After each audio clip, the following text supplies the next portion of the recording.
Bombay welcome you all to the fifth day of our webinar series on the occasion of World Breastfeeding Week. As many of you must already know that we members of Nutrition Group in Center for Technology Alternatives for Rural Areas, Sitara, IIT Bombay have taken up a few activities to protect, promote, support and encourage breastfeeding to improve health of young children as envisaged during inception of World Breastfeeding Week based on the joint memorandum by WHO and UNICEF. Our spoken tutorials on guiding nursing mothers about breastfeeding techniques are being highly appreciated in this regard. This 7-day webinar series is also one among such activities to stand by this year's call on support breastfeeding for a healthier planet. In the past 4 days of our webinar, 8 eminent speakers have spoken on various aspects of exclusive breastfeeding, such as ensuring exclusive breastfeeding for boosting up immunity, especially during the present pandemic, by Professor Satish Agnihotri, Emeritus Professor, Sitara IITB, followed by importance of early initiation of breastfeeding and need of breast crawl by Dr. Taru Chindal, a renowned pediatrician, on first day of our webinar. On the second day, we listened to Dr. Dhadich from Breastfeeding Promotion Network of India, BPNI, on a very important aspect of IMS Act. The talk was followed by Dr. Umesh Khurana's recorded session on kangaroo mother care and management of low birth weight babies. On third day, we had with us Dr. Sylvia Fernandez Rao from National Institute of Nutrition, Hyderabad, who talked about importance of counseling for effective young child feeding. The talk was again followed by a pre-recorded session of Dr. Manju Baladash, who shared in length about her experiences in counseling mothers and caregivers and emphasized on the importance of enabling supportive and good environment to promote breastfeeding by mothers. On the fourth day, that is yesterday, Dr. Rupal Dalal, Adjunct Associate Professor at Sitara and a trained pediatrician by practice, talked about different perspectives on child's growth during breastfeeding period through her experiences and evidences gathered in the past few years on reducing malnutrition through effective counseling on proper latching techniques. The talk was followed by an in-depth and thorough demonstration of 45 points for effective breastfeeding by Ms. Dipali Fargade, a nutritionist by profession and master trainer for IYCF. You may follow our Facebook page and YouTube link to refer those presentations further. So before starting the first session of today's webinar, I would like to continue the ritual of mentioning the housekeeping rules that we are following. Everybody in the audience has been muted to have better clarity in telecast of the webinar. You can post your queries in the chat section, which will be addressed at the end of the speaker's presentation. We will have 20 minutes for the presentation by the speaker, followed by 10 minutes for discussion. Thank you all for joining. So coming to the first session, we are extremely delighted and honored to have Dr. Prema Ramachandran with us as an eminent speaker for today's webinar. Her talk will center around maternal nutrition during breastfeeding period, a topic generally not spoken much about, but holds equal relevance as importance of breastfeeding children. Dr. Prema Ramachandran is an eminent public health and policy expert, currently serving as the director of Nutrition Foundation of India. She has more than 40 years of research experience in the public health sector and has been the recipient of several national awards. She has a rigorous research experience in health policy, maternal and child nutrition, and anemia. She has served various national and international organizations, including Indian Council of Medical Research, former Planning Commission of India, and World Health Organization. She is also an eminent member of several health committees under Government of India and organizations like National Institute of Nutrition, National Academy of Medical Sciences, and Nutrition Society of India. We are pleased to welcome you, ma'am. And also, before I hand over to you, I would like to tell you that apart from the various literature that we study, many students in the audience are familiar with you as the author of the first chapter in the book Under Nutrition and Public Policy in India, which Professor Agnihotri has made a compulsory read for all of us when we study his course, Contemporary Critical Issues. So with this, I would request you, ma'am, to please start your presentation. Okay. Yeah. I'm going to thank you very much. This is a real opportunity to meet some people whom I have not met for years, but whom I knew for decades and really enjoyed knowing them. And the second lot is new people on whom the future of India depends, who ought to stand on our shoulders and see that India achieves all the goals set in the SDG. I have some fair amount of success and fair amount of failure in trying to share the screen. So I will now try once. If I fail, I would request you to help me by using the Sure, ma'am. share. Okay. Okay. Now let us see. Is the presentation coming? Yes, ma'am. Yes, ma'am. It's perfect. Okay. Since you can't come and see, this is the organization where I work, Nutrition Foundation of India, which was built by Dr. C. Gopalan, whom many of us consider is the father of nutrition science in the country. What am I going to talk about? I'm going to really talk about lactation nutrition interactions in women and how it has changed over decades. To begin with, let us see how can maternal nutrition affect lactation. It can perhaps affect initiation of lactation. Undernutrition, it was feared, could reduce the duration of lactation, quantity of breast milk secreted. There were clearly many worries that quality of breast milk secreted, especially regarding micronutrients, could be poor. The other set are worried about women's nutritional status, and they said lactation may affect maternal dietary intake and maternal anthropometric indices. I'll first take you to a time when perhaps your parents were born, the situation analysis of 1965.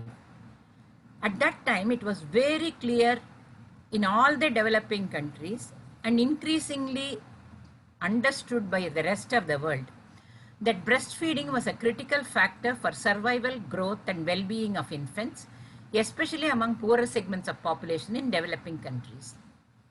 It was equally realized that undernutrition was very common among women from poorer segments. Lactation involves an additional maternal energy expenditure.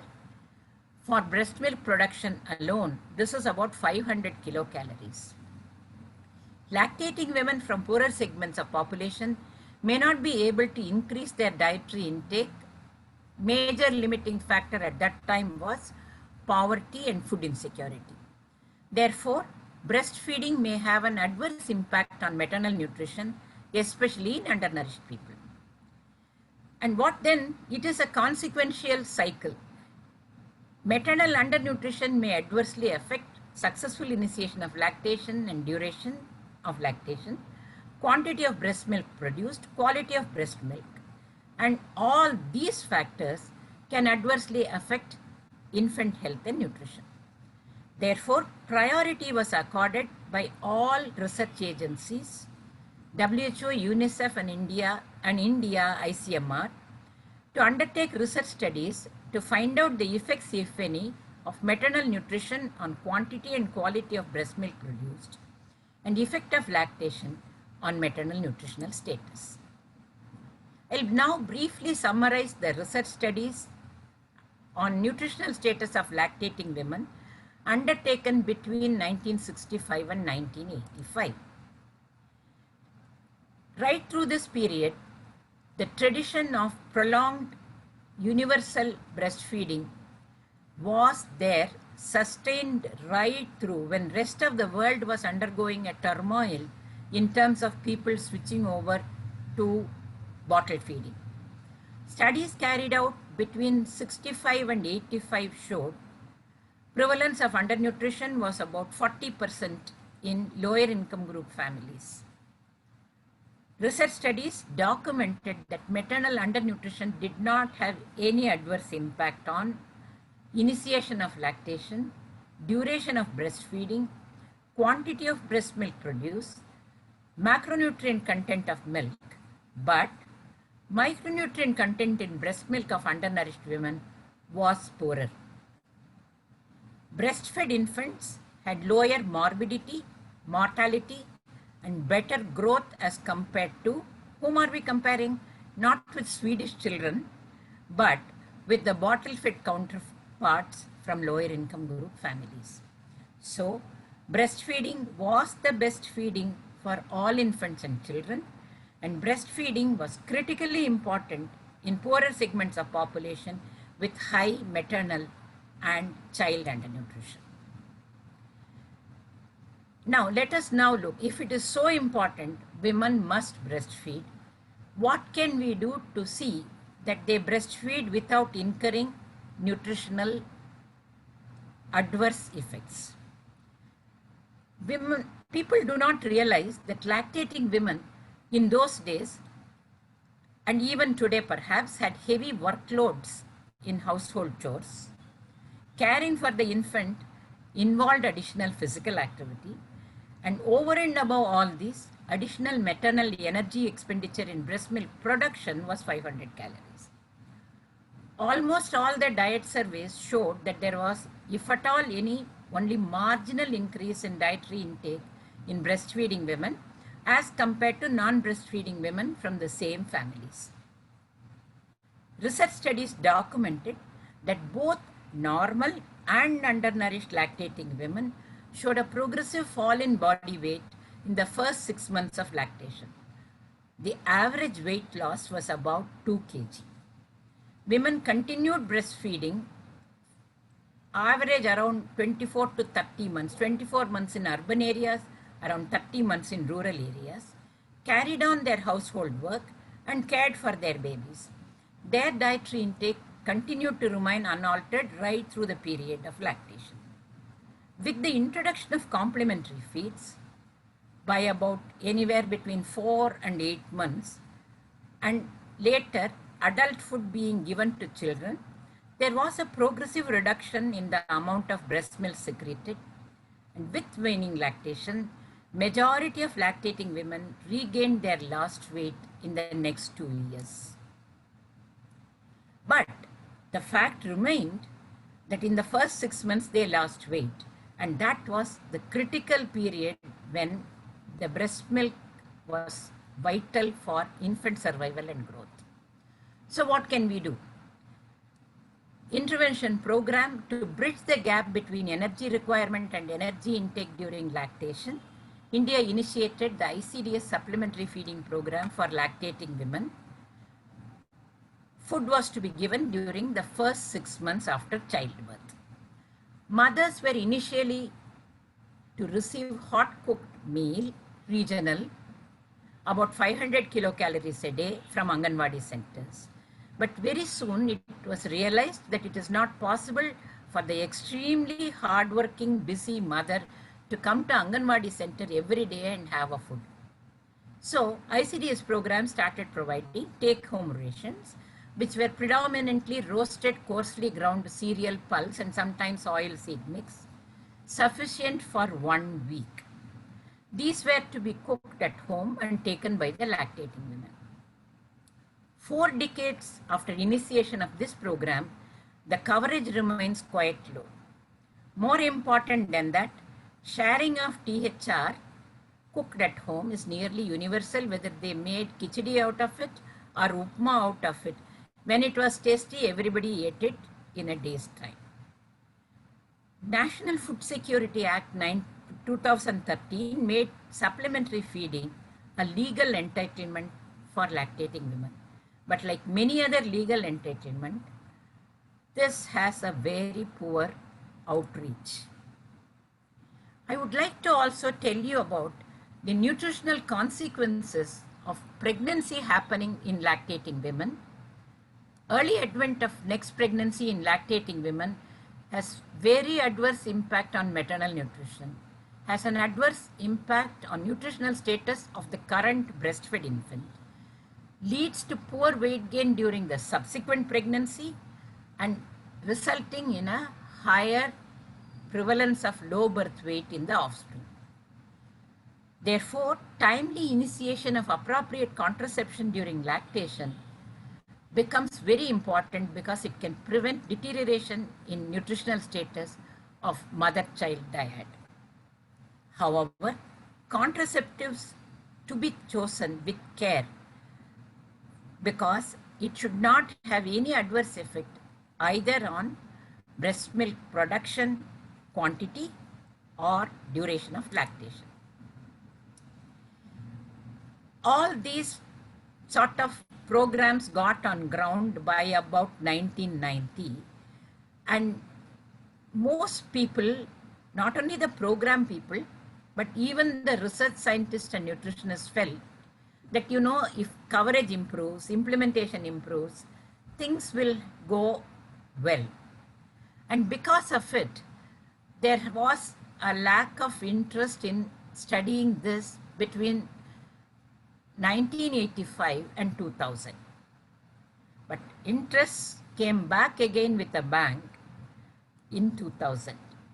I will now briefly tell you the current status as is being shown by surveys and research studies on nutritional status in lactating women conducted between 2000 and 2020. India is undergoing nutrition transition. Overnutrition rate in women, 1999, it was 10%, and currently overnutrition rates in women, this is general women, not lactating women, it is double that. It happened both in women and in men.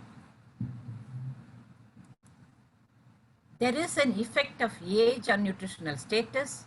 Very young, hardly any overnutrition, 4%. Majority of lactating women are in the age group between 20 and 29. 14% of them are currently overnourished. About 24% are undernourished. There is another group which is 30 to 39. About 15% of lactating women belong to this age group, and there the prevalence of overnutrition is 27%. So we can no longer ignore overnutrition as a problem, as a nutritional problem in lactating women. So therefore, there was an increasing interest, and I am now going to summarize briefly the last 10 years work that was carried out by various PhD research scholars in Nutrition Foundation of India, urban low middle income group communities. What do I mean by low middle income group? Predominantly, these are semi-skilled workers, well above the poverty line, food secure families, but living in very poor localities, in tenements which have 1 or 2 rooms. Water supply is there, cooking gas is there, TV of course is there, but the environmental hygiene is a major limitation. What do we see in these people? In these people, we find that if you compare lactating and non-lactating women, prevalence of undernutrition irrespective of age is lower in non-pregnant women as compared to lactating women in both the age groups. Waist circumference, which is an indicator of abdominal adiposity, is also lower in lactating women as compared to non-lactating women. The same is true for truncal adiposity as measured by hip circumference. We'll now look in a little greater detail in changes in nutritional status in relation to duration of lactation. We have 2 age groups, 18 to 29. About 80 to 85% of lactating women are in this age group. In the over 30 age group, we have about 15%. We will pay greater attention to this 18 to 29 because they form the majority.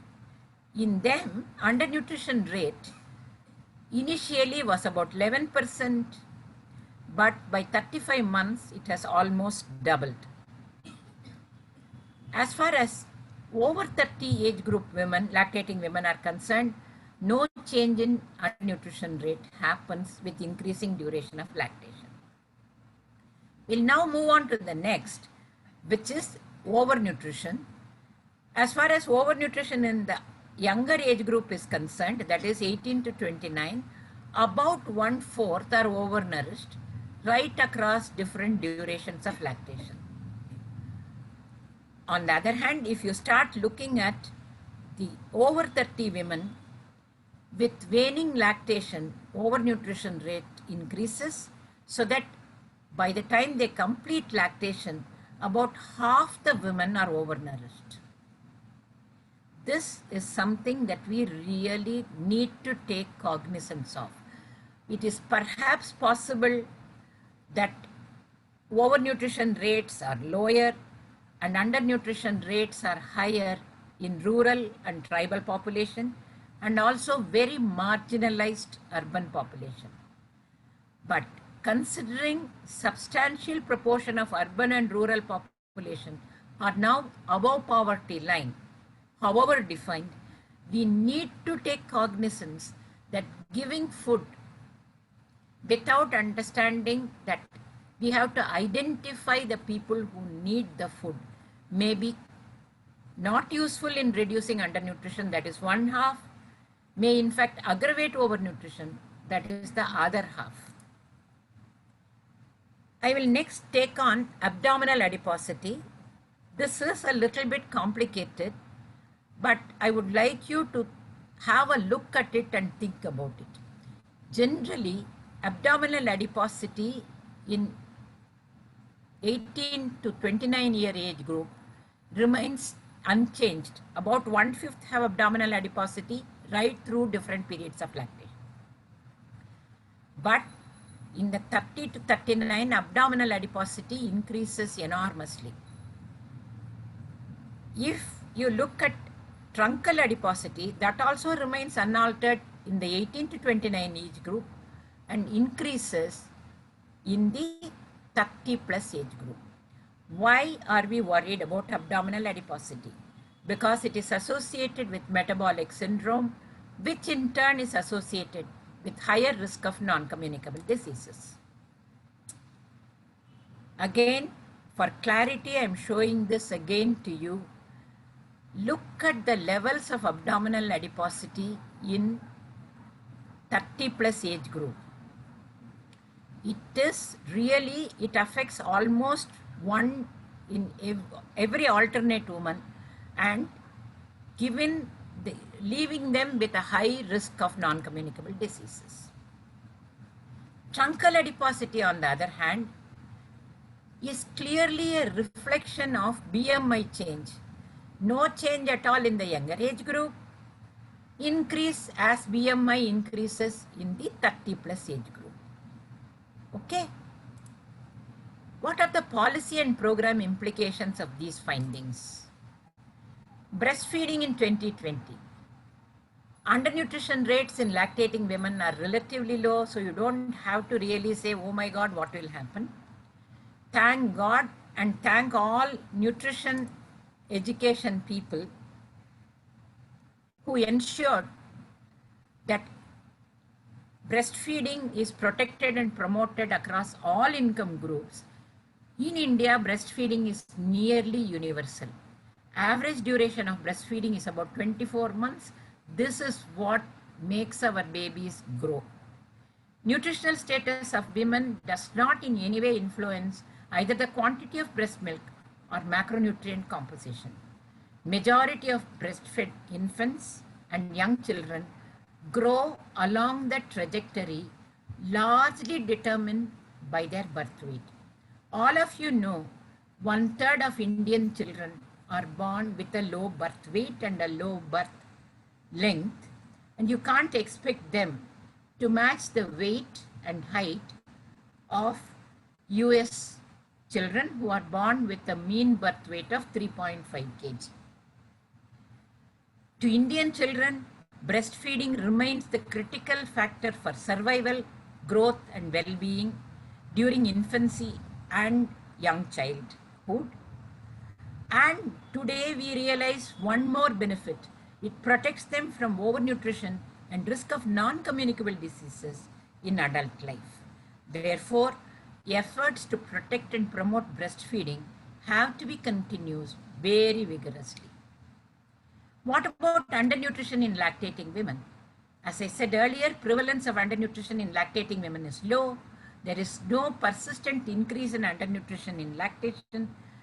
What we need now is we should start identifying, weighing women, identifying individual lactating women who are undernourished, providing them with nutrition education, take-home ration, monitor weight changes, and improvement in nutritional status.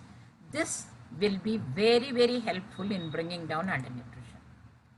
We cannot forget that overnutrition and adiposity are a major problem in women. Nearly a third of lactating and non-lactating women in the 18 to 29-year age group are overnourished. Lactating women are therefore, especially beyond the age of 30, are at considerably higher risk of hypertension and diabetes.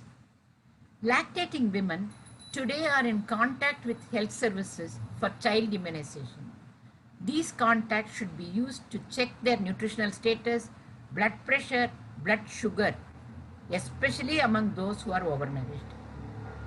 It's imperative that health education to promote discretionary physical activity in home setting as well as in the vicinity of home are taken up and monitored so that at least the rise in overnutrition and further increase in risk of non-communicable diseases in women are halted. Thank you. Yes. Questions, please. Yeah, thank you so much, ma'am. Thank you so much, ma'am. Yes. For enlightening us with the importance of good nutrition during the most crucial phase in mother's life, that is during the lactation period, with the research insights gathered over years, and also highlighting both aspects of under and overnutrition in women. I'm sure a lot needs to be done in this regard to promote awareness to ensure both mothers and their children are healthy. So if you allow, we'll take few questions from the audience. I'll read those questions for you and then you can answer them. Done. Okay. So the first question is from Shruti. She's a PhD student at Citara. She's asking that hypothetically, if a mother is if the mother is suffering from either PCOS, which is very common in urban women, or with any other non-communicable disease, does it affect any part of lactation? PCOS women have difficulty in conceiving. Substantial proportion of them are overweight. So they may have many problems associated with overweight. And because of their problems in conception, a whole series of interventions come into play. To begin with, IVF, precious baby cesarean section, mother diabetic and hypertensive, so keep segregated. So initiation of lactation and appropriate attention during the vital period on lactation may be poor. There is no organic reasons for any problem either during lactation. But these kind of physical problems that come between the mother and the baby at the vital period can result in about 1/4 of these women not breastfeeding at all. Can't help. We have to really counsel and more counsel and hope this rate will be reduced. Thank you, ma'am. So next question is, so I think she has another question also, that with your experience, is there any reason why 30+ women are doing better in terms of nutrition parameters? They are not doing better in terms of nutrition parameters. I only said their undernutrition rates are very low. So you don't have to worry. I am acutely worried. The whole presentation had one major focus on the 30 plus women, both non-pregnant, non-lactating and lactating in urban areas, having a third to half of them being overnourished. If they are so at 30 to 39, can you imagine what they will be when they reach my age? Very difficult. You know, there cannot be 100% overnutrition, but that is what it is likely to. So we need now focus on overnutrition in 30 plus so that it is halted, but focus on undernutrition in under 30 so that that is reduced. So it's a dual nutrition burden in two different age groups, different approaches, but both are nutritionist's duty today. So another question is from Ashi. Why is contraception required when lactational amenorrhea plays a role in preventing pregnancy? This is a thing that should be very clearly understood. I'm really grateful this question was asked. Exclusively breastfeeding women who are totally amenorrheic during the first 6 months have about 80% protection from pregnancy. The minute any of these conditionalities are broken, that is, supplements to breastfeeding child is introduced, woman is no longer amenorrheic, all these cut adrift, and 30 to 40% of women can conceive within the first year of lactation in the absence of contraception. And that has a terrible adverse consequence on maternal undernutrition, current child's undernutrition, and the coming child's undernutrition. So contraception is very important, but they should be chosen with care. Another question is from Professor Umesh Khurana. He asked that with overnutrition, the incidence of gestational diabetes will increase. What are the evidences? There is ample evidence which all diabetologists will agree. Obesity, abdominal adiposity are two major risk factors for diabetes. Diabetes rates is going up across the country. Provided our topic is lactation. So these are linked, they exist, the rates are going up. Our job is to limit obesity, increase physical activity, so that the chances of higher prevalence of obesity and diabetes are at least halted to begin with, and over the next 20 years reduced. That is the horizon we are looking at. Overnutrition won't go away tomorrow. So another question from Ashi is, does overnutrition or increased risk of non-communicable diseases impact the nutrient composition or amount of breast milk produced? If so, how? There is no evidence at all that overnutrition has any adverse impact on quantity or quality of milk produced. Micronutrient content in all Indian women, all, no exceptions. Higher income, lower income, obese, normal and overnourished are far, far lower than micronutrient content of milk from developed countries. This is a reality. And how are we going to improve micronutrient nutritional status of mother so that she secretes that kind of milk which has adequate micronutrients? $1 million question. Answers at the moment not available. Let us ensure macronutrient and energy, and then look after micronutrients by feeding the providing supplements to the infants on the basis of diagnosis, not 100% micronutrient to 100% children, because that can be very harmful too. Sorry, that's a very long answer. No, no, that was completely okay. So next question is from Dr. Umesh Khurana. Your comment on relationship with anemia and low birth weight babies. Association undoubtedly exists between moderate anemia and low birth weight. Part of it is because of increase in premature births in moderately anemic women. Mild anemia doesn't have this risk. Intrauterine growth retardation is also more in moderately anemic women.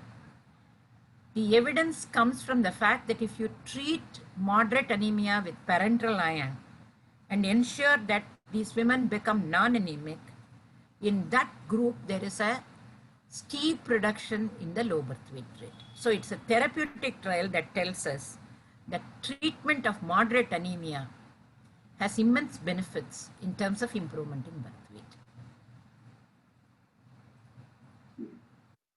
So I think there's another question. They ask that I think the study that you have shown regarding the adiposity of the in the women. So what is the sample size and does it represent both urban and rural women? As I said, this is a 10-year studies carried out by different batches of PhD kids limited to urban low middle income group population. Okay, but clearly the National Family Health Survey shows across the board there is an increase in overnutrition in women, lactating as well as non-lactating, urban, rural and tribal. So though there may be difference in the proportions, the phenomenon exists and therefore has to be taken care of. But overnutrition does not adversely affect nutritional composition or duration. Okay. The next question is, so from what, like Madhusudan asked that what he's gathered about the study, about this double burden of undernutrition, that overnutrition is a major problem, slightly more as compared to undernutrition among women, especially among women who are above 30 years of age. But in a sense, opposite is true for a child. As a programming person, how am I supposed to deal with this kind of opposite nature of problem in the same household? Say how then I have to design my counseling session in MCHN or VHND days, especially in a rural setting. Excellent question. The problem and the tragedy in India is we know that, as I said earlier, infants are born with a low birth weight and low birth length. These are the two critical determinants of growth across age group, beginning with first month onwards until they reach adult height. So we are essentially using stunting reduction, underweight reduction. These will not really reduce much. However, if you use wasting, the story that you find is quite different. In under 5 children, only 1 in 5 are undernourished, and therefore identifying the wasted child and improving its feeding will really enable huge proportion of our country to achieve improvement in nutritional status of children. So you are not having any contradictions at all if you use wasting as the criteria. Are you able to hear me? Yes, ma'am. Okay. You will not have any difference at all coming up anywhere. Lowest rates of wasting are found in under 5.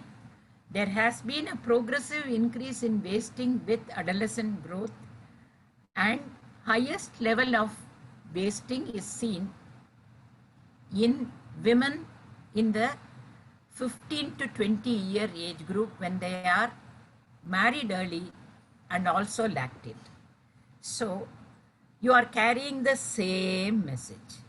Please take height, take weight, find out who is thin. It doesn't matter whether it is baby or the lady, feed them. Okay? Ma'am, next question is by Drupta. Does obesity-related inflammation affect nutrient composition of breast milk? I do not know about obesity-related inflammation because that is one area where we have not really worked. Associations do not mean causation. This is not inflammation that comes and inflames the breast tissue, creates complications for lactation. Okay, so there has been studies which show undernourished, normally nourished and overnourished women lactate for the same duration of lactation and do not have any difference in terms of quantity of breast milk secreted.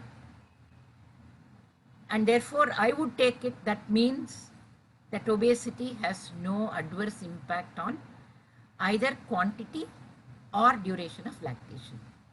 Do not know about inflammation because that is an area where we have not worked on.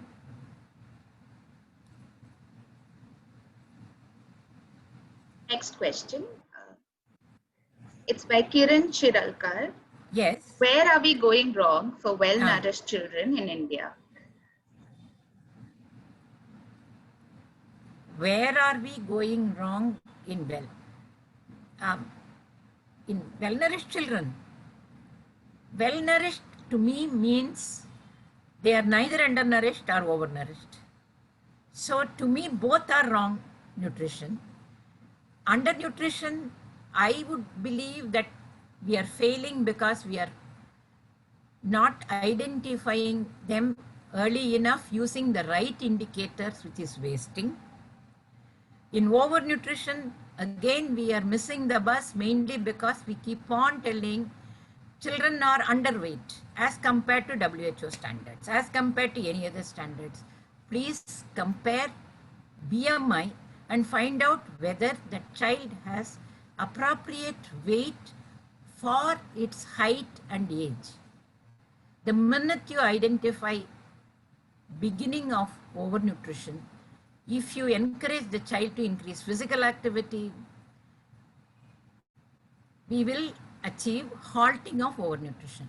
So we are going wrong on both sides by not identifying the undernourished child using BMI, overnourished child using BMI, and therefore not initiating interventions at the right time.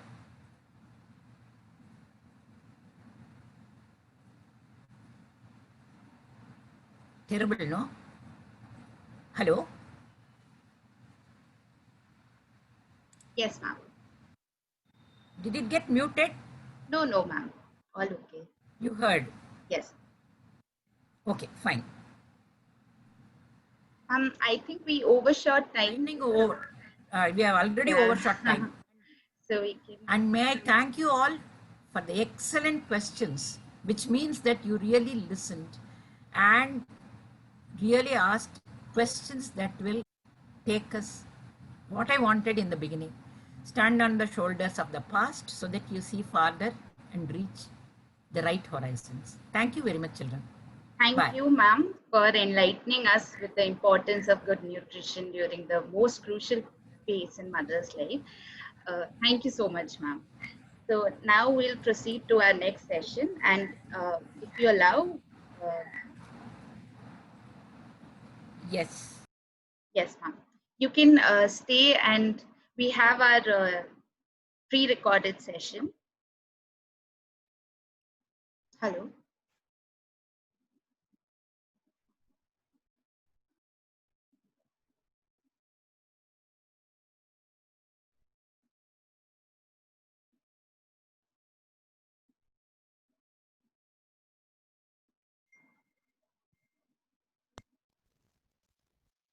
नमस्कार दर्शकों, हर साल की तरह इस साल भी अगस्त के पहले सप्ताह में हम लोग मनाए जा रहे विश्व स्तनपान सप्ताह यानी world breastfeeding week. IIT Bombay के सितारा डिपार्टमेंट के न्यूट्रिशन ग्रुप के अंतर्गत स्तनपान पे सेशन आयोजन किए हैं। ये वीडियो उसी सीरीज में से एक है। मेरा नाम है अर्को माझी और मेरे साथ आज जुड़ रही है डॉक्टर तनीमा सिंघल। डॉक्टर तनीमा सिंघल बच्चों के स्वास्थ्य के विशेषज्ञ हैं और इनको इस क्षेत्र में 12 साल से ज्यादा की अनुभव है। डॉक्टर तनीमा सिंघल एक प्रेगनेंसी एडुकेटर है, एक लैक्टेशन काउंसलर है और गर्भ संस्कार के विशेषज्ञ के रूप से काम करती है। डॉक्टर तनीमा, कई बार ऐसे देखते हैं कि माताएं कई सारे कठिनाइयों की वजह से या कई सारे और दुविधाओं की वजह से स्तनपान कराना बंद कर देते हैं। क्या आप हमें बता सकते हैं कि ऐसे क्यों होता है? नमस्कार दर्शकों, आज मैं डॉक्टर तनीमा सिंघल। एक बहुत बड़ा सौभाग्य है हमारा कि इस प्लेटफॉर्म के थ्रू हम इतने सारे फीमेल मदर्स को और बहुत सारे लोगों को ब्रेस्ट फीडिंग के बारे में, स्तनपान के बारे में इसमें जानकारी दे रहे हैं। तो आज हम जो टॉपिक पे बात कर रहे हैं वो है रीलैक्टेशन। रीलैक्टेशन का मतलब है कभी कोई माँ जो कि किसी भी कारणवश बच्चे को स्तनपान कराने में असमर्थ रही या फिर वो नहीं करा पाई या कराते हुए उसने बीच में छोड़ दिया किसी भी वजह से, तो वो माँ अगर हमारे पास आती है और आकर के अगर दोबारा रीलैक्टेशन यानी दोबारा स्तनपान कराना चाहती है तो उसको हम लोग रीलैक्टेशन बोलते हैं। अब हम जानते हैं कि रीलैक्टेशन होता किस वजह से है या क्यों हो जाता है रीलैक्टेशन, हमें क्यों इस प्रोसेस पे काम करना पड़ता है। तो हम जैसे जानते हैं कि कई बार माएं अपने बच्चों के लिए बहुत ज्यादा केयरिंग होती हैं, उनका वो अच्छे से अच्छा स्वास्थ्य देना चाहती हैं, तो उसमें घर वालों में अगर घर में से बहुत अच्छा सपोर्ट नहीं हो और मदर को ये बार बार रियलाइज कराया जाए कि बच्चे का वजन नहीं बढ़ रहा है, माँ के दूध के ऊपर बच्चे का पोषण अच्छे से नहीं हो रहा है, अगर ये घर में सब लोग बोलते हैं या फिर उसको सोसाइटी में कभी कोई घर आया उसने कहा कि बच्चे का वजन कितना कम है, कितना दुबला पतला बच्चा है, तो कई बार माँ अपना कॉन्फिडेंस खो देती है या उसका आत्मविश्वास बहुत कम हो जाता है। तो ऐसे में मदर उसको बच्चे को ऊपर का दूध सप्लीमेंट करने लग जाती है और धीरे धीरे करके सप्लाई एंड डिमांड चेन जो है वो डिस्टर्ब हो जाती है, जिसकी वजह से माँ का स्तनपान का जो फ्रीक्वेंसी है वो कम हो जाती है। तो ऐसी माएं हमारे पास कई बार रीलैक्टेशन के लिए आती है। दूसरा, कई बार ऐसा होता है कि बच्चे को जॉन्डिस हो जाए या बच्चे को कोई वजह से अगर वो बीमार हो और हॉस्पिटल में भर्ती करना पड़ जाए या फिर माँ को कोई बीमारी हो जाए और उसको हॉस्पिटल में भर्ती करना पड़ जाए जिससे माँ और बच्चे का जुड़ाव ना रह सके, उस केस में भी लंबा गैप हुई होने वजह से कई बार माँ का स्तनपान का जो फ्रीक्वेंसी होती है वो कम होने की वजह से मिल्क का सिक्रेशन कम हो जाता है, जिसकी वजह से माँ बाद में रीलैक्टेशन के लिए आती है। इसके अलावा डिलीवरी के बाद कई बार पोस्टपार्टम डिप्रेशन के चलते या किसी और वजह से कोई ऐसी क्राइसिस घर में या ऐसी कई बार स्थिति या परिस्थिति आ जाए जिसमें माँ बच्चे को दूध ना पिला पाए, तो उस कंडीशन में भी माँ का दूध धीरे धीरे कम हो जाता है। तो ऐसी माएं भी बाद में हमारे पास रीलैक्टेशन के लिए आती हैं। इसके अलावा कुछ बच्चे शुरुआत से ही ऊपर के दूध या डब्बे के दूध पे होते हैं, लेकिन उनको वो दूध अगर सूट नहीं कर रहा होता है तो माएं कई बार स्तनपान की तरफ दोबारा आकर्षित होती हैं। इसके अलावा कई बार हमारे समाज में तो लोगों के अंदर ये भ्रम होता है कि 4 महीने के बच्चे को या 5 महीने को बच्चे को लोग ऊपर का सॉलिड फूड स्टार्ट कर देते हैं, ठोस आहार देना शुरू कर देते हैं। जब माँ को ये, लेकिन बाद में कई बार माँ को पता चलता है कि नहीं ऐसा नहीं था, मुझे इतना जल्दी वीन नहीं करना चाहिए था, तो माँ कई बार रीलैक्टेशन के लिए भी इस कंडीशन में भी आती है।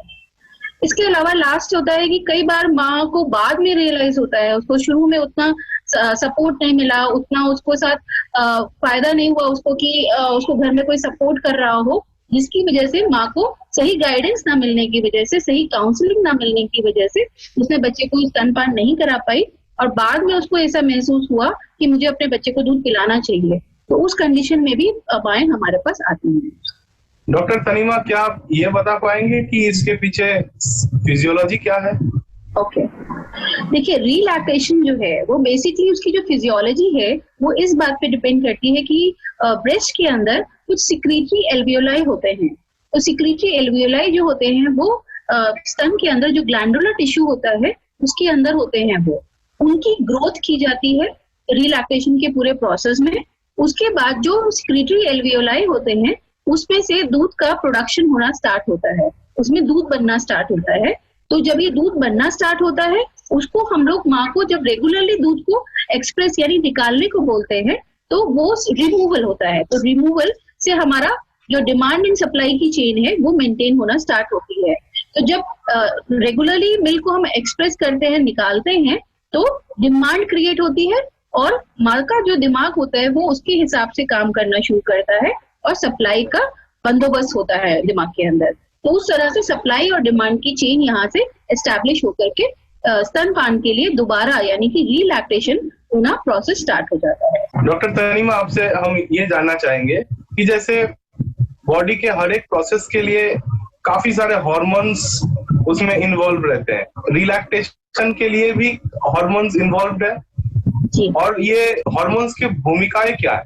ओके, स्तनपान के अंदर दो बेसिक जो सबसे इम्पोर्टेंट हार्मोन्स काम में आते हैं वो है प्रोलैक्टिन और ऑक्सीटोसिन। तो प्रोलैक्टिन हार्मोन के बारे में पहले हम जानते हैं। जब रिलैक्टेशन के दौरान हम माँ को जब ये बोलते हैं कि बच्चे को आप अपने स्तन पे लगाइए, तो जब बच्चा स्तन पे आकर के सकिंग स्टार्ट करता है तो वहां से जो सेंसरी इम्पल्सेस यानी उसके ब्रेन को ये सिग्नल जाता है, जब बच्चा निपल पे सक करता है वहां से प्रोलैक्टिन बनना स्टार्ट होता है। ये जो प्रोलैक्टिन हार्मोन है ये पिट्यूटरी ग्लैंड से बनता है और इसका बहुत इंपॉर्टेंस है लैक्टेशन में और रिलैक्टेशन में भी। और प्रोलैक्टिन हार्मोन जो है वो निपल स्टिमुलेशन के कंट्रोल में होता है। जब निपल स्टिमुलेशन होती है तो प्रोलैक्टिन बनना स्टार्ट होता है और ये जो प्रोलैक्टिन हार्मोन है ये जो सिक्रीटरी एल्वियोलाई जो ब्रेस्ट के अंदर होते हैं उसको स्टिमुलेट करता है, जिसकी वजह से वहां पे जो सिक्रीटरी एल्वियोलाई है वो दूध बनाना स्टार्ट करते हैं। इसी तरीके से ऑक्सीटोसिन हार्मोन होता है। ऑक्सीटोसिन हार्मोन भी पिट्यूटरी ग्लैंड से ही सिक्रीट होता है जो कि सक्लिंग के रिस्पॉन्ड में आता है। ऑक्सीटोसिन हार्मोन का क्या काम होता है, वो जो दूध ब्रेस्ट में बन रहा है, स्तन के अंदर जो दूध बन रहा है उसको पुश करने के लिए, उसको बाहर निकालने के लिए काम करता है। तो जो वहां पे ग्लैंडुलर टिश्यूज होते हैं उससे जो दूध बनता है वो मसल्स जब सिक्रीट जब कॉन्ट्रैक्ट करती हैं तो ऑक्सीटोसिन हार्मोन जो है वो उसको आगे की तरफ पुश करता है दूध को और बच्चे को दूध मिलना स्टार्ट होता है। तो ये पूरा प्रोसेस में प्रोलैक्टिन और ऑक्सीटोसिन ये दोनों हार्मोन काम करते हैं। डॉक्टर, हम आपसे ये जानना चाहेंगे कि ये रिलैक्टेशन के सफलता की कुंजी क्या है? रिलैक्टेशन जैसे कि सुनने में भी और जैसे कि अभी हम इसके बारे में बात कर रहे हैं ये थोड़ा कॉम्प्लेक्स लगता है और ये है भी, बिकॉज माँ और बच्चे का जब दोबारा मतलब हम जब उनको वापस दोनों को आपस में जोड़ते हैं इन द सेंस कि बच्चे को माँ के ऊपर जब लैचिंग कराते हैं, बच्चा जब माँ के नजदीक जाता है दोबारा उसके स्तन के ऊपर जब वो सकी करना स्टार्ट करता है तो माँ के अंदर हार्मोन्स का स्त्राव फिर से बहुत अच्छे से होने लगता है। तो ये होता है सक्लिंग। तो जब बच्चा माँ के स्तन पे सक्लिंग करे उसके बाद उस दूध जो बना है उसको रेगुलरली निकाला जाए, उसको एक्सप्रेस किया जाए और जब ये दोनों प्रोसेस होते हैं तो हार्मोन प्रोलैक्टिन उसका इंक्रीज होता है और ऑक्सीटोसिन हार्मोन से वो दूध आगे बढ़ता है। तो ये जो 3 पॉइंट्स हैं ये सबसे इम्पोर्टेंट कुंजी या की तरह काम करते हैं रिलैक्टेशन। डॉक्टर, ये रिलैक्टेशन के समय हमें ऐसी कौन सी चीजों की ध्यान रखना चाहिए, जरा आप दर्शकों के लिए बताइए। जब कोई माँ हमारे पास रिलैक्टेशन के लिए आती है तो कुछ इम्पोर्टेंट ऐसे फैक्टर्स होते हैं जिनको हमें बहुत ध्यान रखना जरूरी होता है। जैसे पहला होता है कि माँ ने किस तरह वजह से या किस हालात में बच्चे को दूध पिलाना बंद किया था, उसकी हमें एक डिटेल्ड हिस्ट्री लेनी होती है ये वजह जानने के लिए कि किस वजह से माँ ने दूध पिलाना बंद किया था। तो उसमें जब हम ये जानते हैं कि बच्चे ने दूध क्यों पीना बंद किया था, उसके अंदर बहुत सारी चीजें होती है। माँ अगर एक बड़ी फैमिली में रहती है और माँ के ऊपर पूरी जिम्मेदारी है पूरे घर की देखभाल करने की, या उसका एक और 2-3 बच्चे पहले हैं या एक बच्चा पहले है, उनकी भी देखभाल माँ को अकेले करनी है। इसके अलावा माँ के क्या गोल्स हैं, वो अपने बच्चे को कब तक दूध पिलाने का प्लान कर रही है, क्या उसको पूरी नॉलेज है इसके बारे में या उसने सिर्फ कहीं से सुना और उसको लगा कि मैं भी कर लूं। तो ये सारी चीजें हमको हिस्ट्री में लेनी पड़ती है और ये भी हमको समझना पड़ता है कि माँ का क्या रूटीन है, उसके पास कितना टाइम है कि वो दोबारा रिलैक्टेशन का जो प्रोसेस है उस पर अपना टाइम इन्वेस्ट कर सके और उसके ऊपर काम कर सके। इसके अलावा ऑब्स्टिकल्स उसके क्या क्या आएंगे आगे, क्योंकि रिलैक्टेशन में बहुत ज्यादा हमको पेशेंस की जरूरत पड़ती है। विल पावर जो है मदर का वो बहुत स्ट्रांग होना चाहिए। तो वहां पर हमको ये देखना होता है कि माँ जो है हमारे पास जो आई है उसका किस तरह का मेंटल स्टेटस भी है, उसको कितनी जानकारी है रिलैक्टेशन के बारे में। तो ये सब चीजें हम ध्यान में रखते हैं माँ को रिलैक्टेशन प्रोग्राम में लेने के लिए। उसके अलावा जो नेक्स्ट चीज होती है वो बच्चे की उम्र क्या है। बच्चा की उम्र आप ये चीज कैसे आती है, माँ ने बच्चे को कितने दिन पहले दूध पिलाना बंद किया था, तो हमें इस फैक्टर पे काम करना होता है। ये टाइम ड्यूरेशन अगर कम होता है तो रिलैक्टेशन आसान है, ज्यादा आसान है। बट यही अगर टाइम ड्यूरेशन ज्यादा होता है तो उसमें थोड़ी सी टाइम टेकिंग होता है, तो माँ का जो उसको मतलब ध्यान रखना पड़ता है कि इतने दिन का अगर प्रोसेस है तो मुझे इसके अंदर कंसिस्टेंटली इसको करना है। इसके अलावा उसके घर में किस तरह की हेल्प उसको मिलेगी, किस तरह की उसको सपोर्ट मिलेगा, क्या उसके घर वाले या उसका समाज इस चीज के लिए दोबारा कराने के लिए सपोर्टिव है, हमको ये भी देखना पड़ता है। इसके अलावा हम मेडिसिन की जब बात करते हैं तो कुछ मेडिसिन यूज होती हैं रिलैक्सेशन में, तो पहले हमको माँ का ये भी जानना होता है कि क्या वो मेडिसिन लेना चाहती है या वो और बिना मेडिसिन के भी कराना चाहती है। तो ये सारा सक्सेस जो रिलैक्सेशन का है ये कुछ फैक्टर्स पे डिपेंड करता है, जो कि मैंने आपको अभी बताया, जिनके ऊपर हमें बात करनी होती है माँ के साथ, और उसकी पूरी रिक्वायरमेंट्स को समझना पड़ता है, उसके लिए पूरा प्रोग्राम डिजाइन करना पड़ता है। डॉक्टर तनीमा, मैं आपसे ये जानना चाहता हूँ कि किस समय पे माँ अगर स्तनपान छोड़ रही है उनको सबसे ज्यादा दिक्कत झेलनी पड़ती है? देखिए, रिलैक्सेशन का जो प्रोसेस है ना, उसमें एक बहुत इंपॉर्टेंट चीज है कि माँ ने बच्चे को दूध पिलाना कितने दिन पहले बंद किया। तो अगर सपोज 1 साल का बच्चा है और माँ ने अभी उसको पिछले महीने ही दूध पिलाना बंद किया था जब बच्चा 11 महीने का था, तो इस केस में माँ को बच्चे को दोबारा स्तनपान पे लाना बहुत आसान हो जाएगा। लेकिन यही बच्चा अगर साल भर का है और माँ ने उसको 5 महीने पे दूध पिलाना बंद कर दिया था, तो इसमें हमारा जो काम है उसमें मेहनत ज्यादा है उसके साथ। तो ये टाइम पीरियड पे डिपेंड करता है कि कितने टाइम पीरियड से माँ बच्चे को दूध नहीं पिला पा रही थी। तो ये इस फैक्टर पे डिपेंड करता है, जितना कम टाइम होगा उतना दोबारा लाना आसान होगा, और जितना वो टाइम पीरियड दूर होगा उतना ही टाइम उसमें ज्यादा लगेगा रिलैक्सेशन को। डॉक्टर, आप लोगों का तो कोशिश यही रहेगा कि ये पूरा प्रोसेस नेचुरली हो, ये पूरा प्रोसेस खुद से हो, एक माँ को आत्मनिर्भर बनाया जाए इस प्रक्रिया में।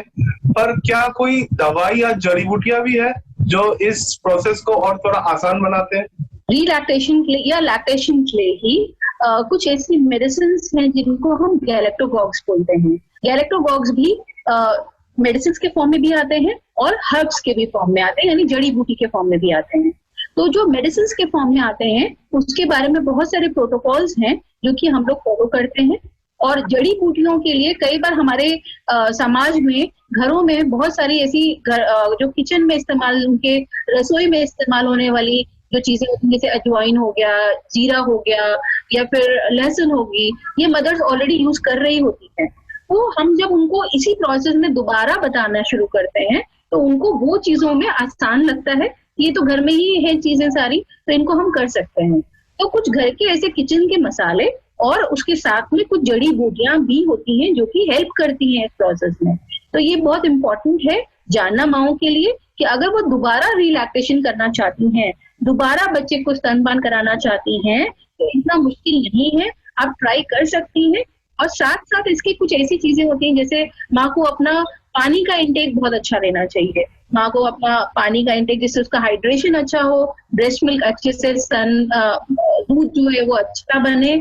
इसके अलावा थोड़ा सिकाई वगैरह बताई जाती है माँ को, थोड़ा मसाज करने को बताया जाता है। तो इस तरह की कई सारी चीजें होती हैं जो कि नेचुरल हैं, जिनको प्राकृतिक तरीके से हम दूध बढ़ाने की प्रक्रिया करते हैं। डॉक्टर तनीमा, आपसे हम ये जानना चाहेंगे कि अगर बच्चे माँ का दूध नहीं पी रही है तो कुछ और दूध पी रही है, तो उससे माँ का दूध में हम उसको वापस कैसे लाए, ये ट्रांजिशन कैसे संभव है?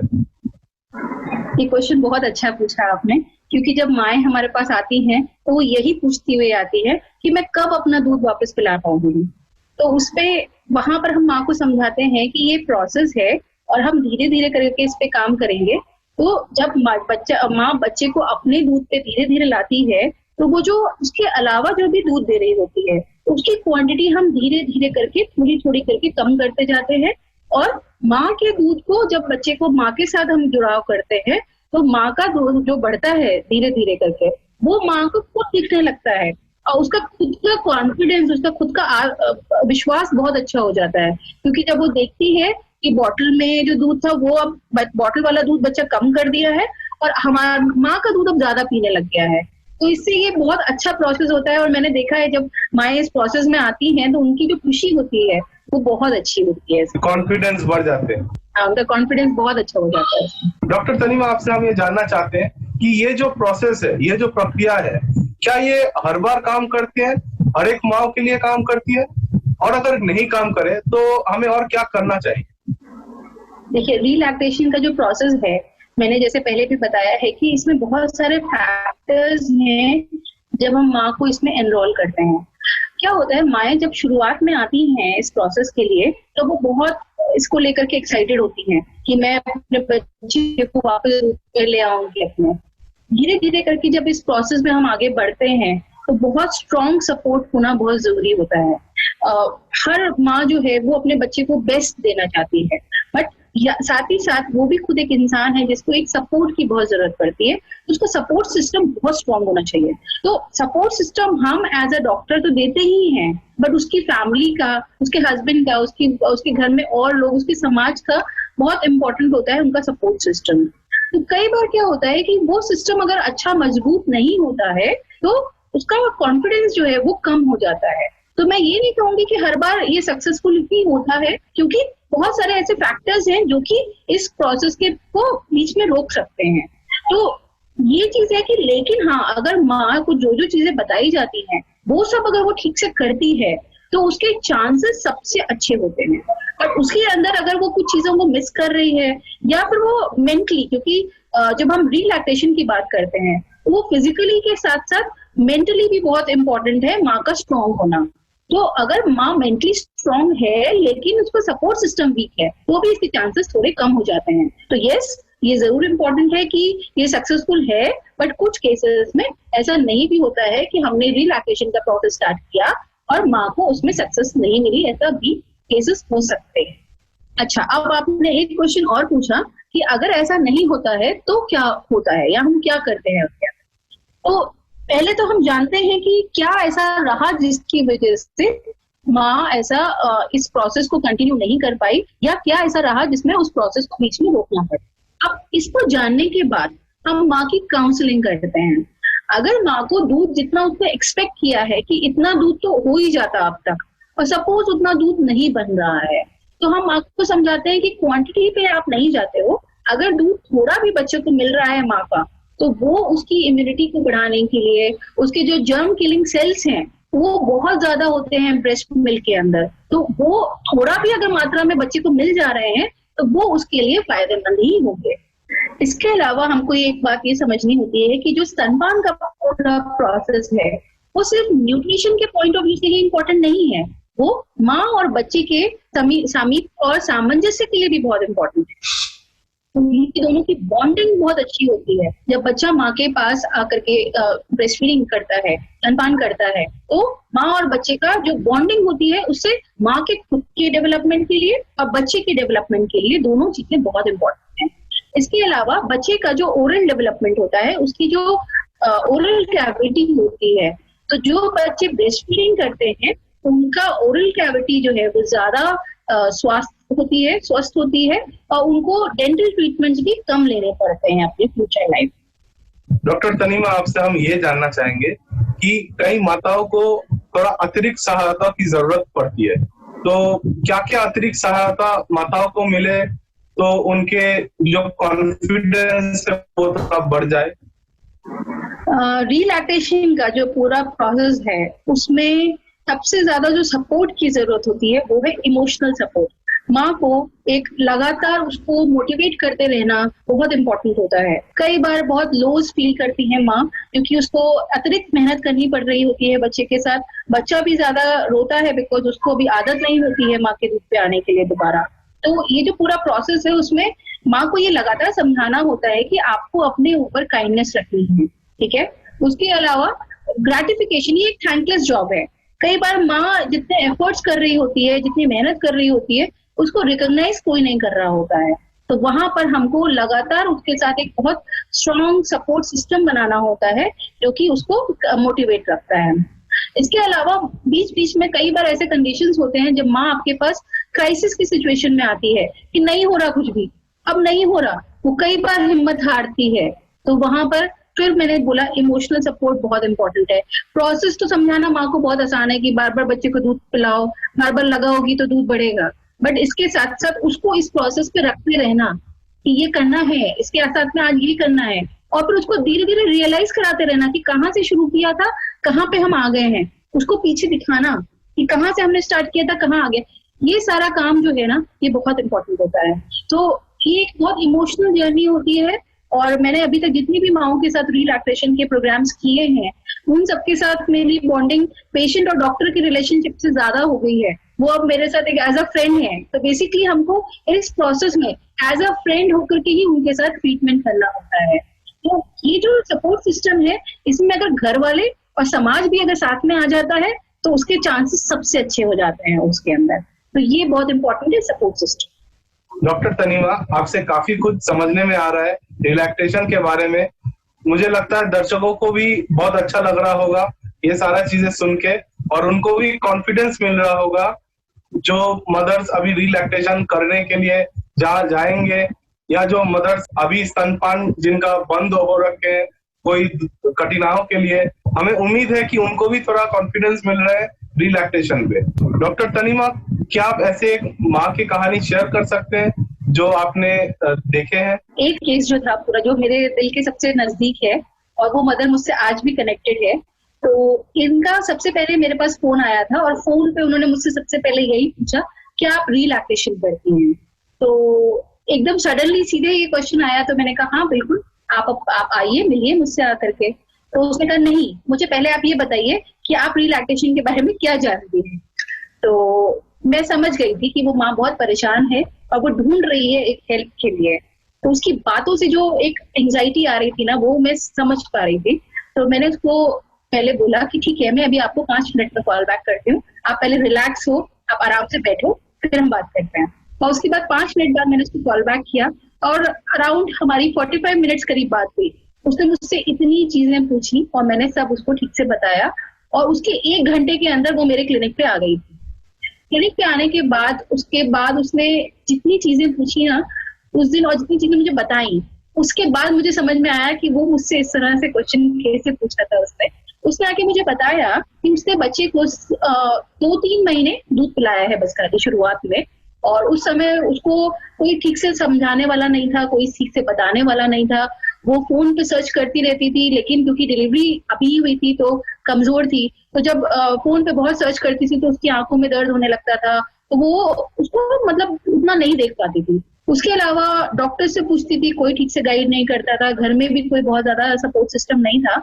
तो अपने तरह से बच्चे, उसका ब्लीडिंग भी हुई निपल से, बहुत दिक्कतें भी हुई, दर्द भी होता था उसको दूध पिलाने में, बट कैसे करके उसने 3-4 महीने काटे।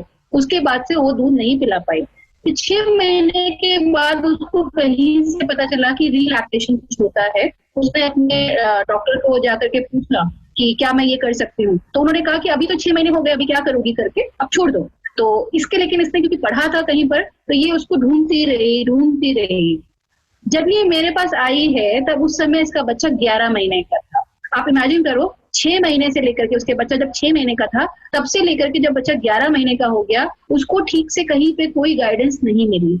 तभी मैं समझ रही थी जब उसने मुझे फोन पे बोला ना, क्या आप रिलैक्सेशन के बारे में जानती है?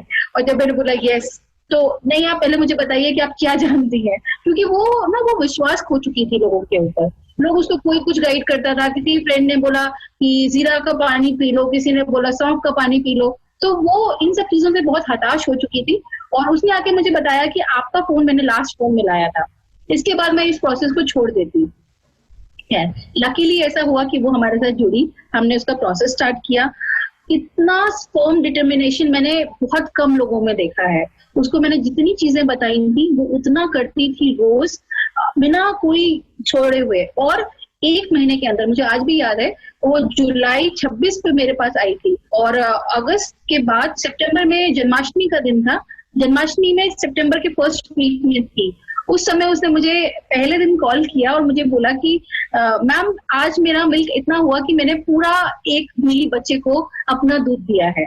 और वो उसके साथ साथ मेरे लिए बहुत खुशी का वो था कि एक पूरी नीली बच्चा, एक 12 महीने का बच्चा लगभग हो गया था उसका, 1 साल के बच्चे को उसकी रिक्वायरमेंट भी बढ़ जाती है एक टाइम के दूध की। तो वो अगर माँ जिसने अभी 1 महीने पहले तक कुछ भी दूध नहीं था, लाइक 1-2 बूंद तभी आता था, वो अगर 1 मील पूरा बच्चे का दूध दे पाई है, तो उसके कॉन्फिडेंस के साथ साथ इवन मेरे लिए बहुत इंपॉर्टेंट था, क्योंकि हम हर पेशेंट के साथ कुछ नया सीखते हैं। जरूरी नहीं कि हम मेडिकल चीजों के लिए सीखे, जो उनका एक स्ट्रगल होती है ना, उससे भी हम बहुत कुछ अपने लिए भी सीखते हैं। तो ये प्रोसेस जो था, उसके बाद धीरे धीरे तो फिर हम पीछे मुड़ के हमने देखा ही नहीं, फिर उस पर हम काम करते गए और बच्चा जो था वो पूरा तरीके से माँ के दूध पे आ गया। और मतलब सॉलिड्स तो वो लेता ही था, बच्चा ऊपर का भी खाना खाता था, सॉलिड्स खाता था, उसके अलावा लेकिन जो मिल्क का उसका पूरा होता वो पूरा माँ के दूध पे था। तो ये प्रोसेस बहुत अच्छे से पूरा चला। फिर ग्रेजुअली उसको हम लोगों ने धीरे धीरे करके वीन ऑफ किया। जब बच्चा करीब 3 साल का करीब हो गया, फिर हम लोगों ने उसको धीरे धीरे करके वीन ऑफ किया। वो तब भी नहीं चाहती थी, बट ठीक है, उसके घर वाले थोड़ा चाहते थे, उन्होंने मुझसे बात करी, तो उस तरह से करके फिर मैंने समझाया उसको कि ठीक है, लेट्स डू दिस। तो धीरे धीरे करके हमने उसको कम करते गए हम, और अभी वो दोनों बहुत अच्छे हैं। They are both are very healthy and they are doing very well. तो दर्शकों, जैसे आपने देखा है कि हर माँ को स्तनपान कराने का जो अनुभव है वो बहुत ही खुशी की अनुभव है उनके लिए, और ये खुशी और भी बढ़ सकती है अगर उनको थोड़ा सा सपोर्ट मिले, थोड़ा सा कॉन्फिडेंस मिले अपने फैमिली से, अपने नेबर से, अपने आसपास के लोगों से। और इसीलिए हम लोग डॉक्टर तनिमा जैसे और भी डॉक्टर से कनेक्ट किए, और आप लोगों के लिए अभी एक नया हेल्पलाइन नंबर हमने चालू किया है, जिसमें आप लोग हमें कॉल करके पूछ सकते हैं, और हमारे इधर मौजूद जो डॉक्टर्स हैं वो आपको बताएंगे आपके समस्याओं के सुझाव के बारे में। तो स्क्रीन पे दिखाए गए नंबर पे आप डायल कर सकते हैं कभी भी। बहुत बहुत शुक्रिया डॉक्टर तनिमा सिंह, सेशन के लिए समय देने के लिए।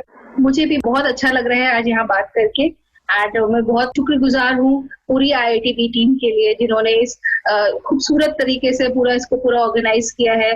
जो एफर्ट स्टूडेंट्स लिए हैं वो कमेंडेबल है। मैं लगातार देख रही हूँ टीम किस तरह से कांटेक्ट कर रही है हम लोगों के साथ, टीम कितनी मेहनत कर रही है। ये बहुत इंपॉर्टेंट होता है कि IIT के स्टूडेंट्स एक ऐसे टॉपिक के ऊपर, जिसके ऊपर हम आज भी अभी स्ट्रगल कर रहे हैं चीजों को समझाने के लिए, चीजों को आगे बताने के लिए, और वो हमारे IIT के स्टूडेंट्स इतना अच्छा कर रहे हैं। तो वो एक बहुत इम्पोर्टेंट है हम सबके लिए सीखने के लिए। जैसे मैंने कहा ना, हम सबसे कुछ सीख रहे हैं, तो हम आप लोगों से भी बहुत कुछ सीख रहे हैं। तो this is very good, you are doing an awesome job, just go ahead. हमारे लिए भी ये बहुत खुशी की बात है कि इतने सारे डॉक्टर से कनेक्ट करके इनके जो एक्सपर्टीज है वो हम इतने लोगों तक हम लोग पहुंचा रहे हैं। और ऐसी और वीडियोस देखने के लिए जारी रखिए ये सीरीज देखना वर्ल्ड ब्रेस्ट फीडिंग वीक के लिए। तो मिलते हैं अगले वीडियो में। Thank you so much, Dr. Tanima Singhal, for giving such an in-depth interview and sharing your experiences with us. We'll continue learning from you. So now we move on to, am I audible? Yes. Apurva, am I audible? Yes. Yeah. Okay, sorry. So before we move to the last leg of today's session, today we have with us our own alumni, Sudhanshu Kulkarni, who completed his master's from Sitara last year and happens to be a computer science graduate. The bug of nutrition caught him while working as teaching assistant under Dr. Rupal Dalal, and he started counseling mothers under her guidance. He has managed to help a good number of mothers in babies' weight gain, growth tracking, relactation, and basic baby management. So Sudhanshu does phone counseling using IITB Health Spoken Tutorials and Poshan Helpline. He has also created a Facebook network for mothers for nutrition and breastfeeding counseling. So I would request Sudhanshu to take over and share his experiences from the field. Hi, hello everyone, good evening. So, hi Ayushi, hello everyone. So before I go ahead, I would like to thank Dr. Rupal Dalal, Professor Agnihotri, Dr. Tanima Singhal and Dipali Sai for helping me through, and so this is a very good platform to thank both of them. So with all due respect to all the speakers and eminent doctors that we have in today's session, I would like to tell you a little bit about how I started with nutrition. I was appointed as a teaching assistant to Dr. Rupal, and generally teaching assistants are supposed to help the professor in setting up the IT equipment and mostly that, and maybe sometimes copy checking. But when I got to see the case study of Kailash and Saloni, that moved me, and I started helping my sister who was in third trimester, and my sister-in-law who just was blessed with a baby. So what did I realize during this 1.5 year stint with mothers and everything? That more than the right knowledge, I think creating the awareness and connecting those mothers to the source of right knowledge is more important. Because, and regardless of any gender bias, I think breastfeeding is a survival skill, and it should not only be restricted to medicos, but can also be taught at +2 levels and even 10th standard students, so that this stereotype of breastfeeding is removed. Apart from that, I am always asked this question: how are you able to communicate to the mothers, especially given that you yourself a bachelor? So I usually get this. I'm sorry, I'm audible. Yeah.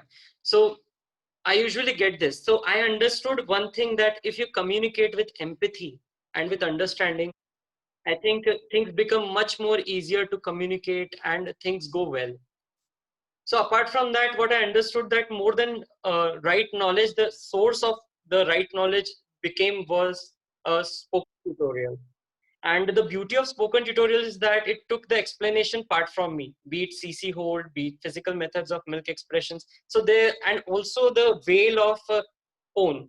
So when for the mother, I'm just a voice, and I can help the mother because she's not physically present. The awkwardness is not more. And I was using typical, means the anatomical names of things. So uske baad kya hota hai, when you add English and anatomy, then the awkwardness, it automatically vaporizes. So how I tried to create a system where mother itself is a part of the system. So me as a counselor, mother, and the subject matter experts like Dr. Tanima Singhal, Dr. Rupal Dalal, and Dipali Tai. So all of us formed a kind of system where mother can ask questions anyone, anytime, and if I can answer them, then I can. I used to answer them. Else Dr. Dalal or Dr. Tanima Singhal or Dipali Tai, they used to help the mothers on subject matter. So my task was equipping the mother, just like you, what should I say? Like onboarding the mother, or induction जो होता है हमारे इधर की अब ये आने वाला है. My work was mostly that. So I equip the mother with basic baby management, be it 45 points of breastfeeding, or how to spread the breastfeeding frequency across the clock, and the importance of nighttime feeding. And I think apart from that, I use the tools like spoken tutorials for content, child growth tracker for tracking the growth charts, and it becomes very much easy to help the mother if she can see the growth and it is being tracked. And apart from that, Poshan helpline, and then WhatsApp for connecting. So the what happened was कि during that time, the periodical nudging कि बच्चे का weight दीजिए, height दीजिए, it automatically alerted the mother कि अच्छा weight मांग रहे, I must give it like that. And as a result of which I will share the impact also subsequently. So apart from that, the periodical nudging, because what happens, as Tanima ma'am rightly said, ki mother is so busy in her schedule and handling the bigger babies of the household and the bigger chores of household, so बच्चा neglect हो जाता है. So periodical जब बाहर से कोई external nudge आता है, तो it immediately becomes alert कि नहीं बच्चे का weight लेना है, बच्चे का height लेना है, and all those stuff. So that happened, and I usually ask the mother to take weight on weekly basis for 2 months and less, and bi-monthly subsequently bi-monthly and then monthly basis. So this is so now I would like to take you to the impact, and the impact part is the most interesting part, because what I saw was when the mother is equipped with right knowledge, she comes up with ingenious solutions to cater her situation. Like one situation was ki my bhabhi was not able to take the weight at home, so she quickly found a new Anganwadi nearby, and where she used to go to take the weight of the baby at that Anganwadi. Then another mother who is a working mother in Mumbai in a corporate sector, she didn't want to stop breastfeeding, but she saw the tutorials of physical methods of breastfeeding, of breast milk expression.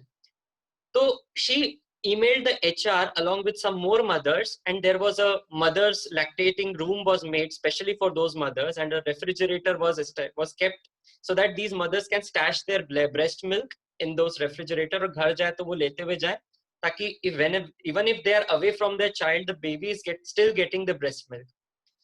So and one more case, it's quite interesting कि in this case the mother-in-law was pertinent कि बच्चे को formula दीजिए. So and I was focused कि नहीं formula नहीं देना है. So every day there used to be a tussle between the bahu and the mother-in-law. So she found a very ingenious solution. She used to express the milk in a katori, and in front of her she's feeding the breast milk only through katori. The mother-in-law is thinking that she's feeding the formula, but actually the baby is getting the breast milk. And rest the impacts were there. Lastly, I would like to speak about two mothers. I will be sharing the growth charts of them as well. So the first case study I will be talking about Arav. So Arav is my nephew, and he was born with low birth weight and suffered with 2 bouts of jaundice after 15 days of his birth. And there was no female person in the family. There was no sasuma and no one in the family to help the mother out. So through spoken tutorials, through on-call counseling, we were able to manage the weight gain. I will show it to you. And another case study which I'm going to talk about is about Myra, who was born premature, and I think she was born 14 weeks premature, and she was born with weight 1.1 kgs, and how we managed her to get to 50 percentile. So let me share the growth charts with you all. Just hold on.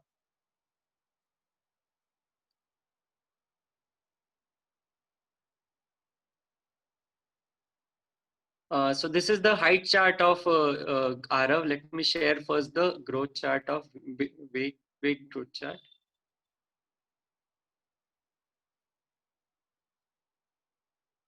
Yeah, this is a very interesting growth chart and this growth chart also indicates how we learned during this process. So as you can see, he was born of low birth weight 2.25 kgs, and which also reduced subsequently. Then when we started counseling Bhabhi, and the baby started gaining weight. So he was 50 percentile by his 5th month. By 5th month, he was 50 percentile. But after that, what happened? He suffered 2 bouts of diarrhea. So he lost weight, but not much. He just lost 300 grams overall, but he lost weight. So there is a dip. If you can see there you can see a dip here. Here you can see a dip, but this is a very crucial and interesting point, that this is where we started scrambled eggs in ghee to Ara, and as we started the growth again started, he also started gaining weight. Within a week he gained around 300 grams, and so now here, if you will see, now this is another important point where the mother was giving ragi but not wheat and all. So I think me and Dr. Rupal also conjectured that since the baby was getting more starchy food, he was gaining weight here. If you can see here, especially at this point, because this was the time when she started ragi and ragi khichdi and all. So we stopped giving that ragi and shifted more towards high protein diet. So this weight, if you see, the weight came down. Now I'll share the height chart with you, which is more interesting.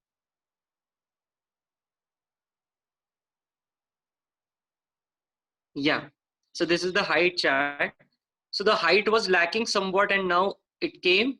So this is so now it came at the right point. So at the 50 percentile height. So now what was the impact of this? So the impact of this thing was, my Bhabhi was, when she went for taking weight at Anganwadi, when Ara was Sawa Saal ka. So the Anganwadi Sevika and the doctors and the nurses that came to that Anganwadi for vaccination and all, they were surprised कि ये हुआ कैसे. So she was asked to stand in front of 30 mothers, and she explained कि वो क्या देती थी, and she explained this about spoken tutorials, the Poshan helpline, and वो किराना shop भी along with the list कि वहाँ से क्या क्या सामान लाती थी. So I think this is a positive deviation, and we created a leader within our society. And now she will be able to help more mothers just by being equipped with the right knowledge. I'll share the growth chart of Myra. She's the daughter of Lekha Wagh. Yeah, this is the one.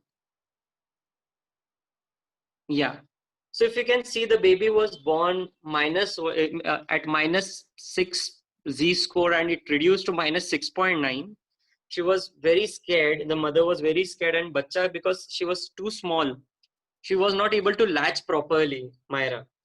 But with the help of Dr. Rupal Dalal, Dr. Tanima Singhal, and when she started giving complementary food, Dr. Dipali Tai, we were able to bring her from -6.9. If you can see here, it is -6.9. Now she's 0.09 and 7.3 kgs, and she is now healthy and all goal she has become.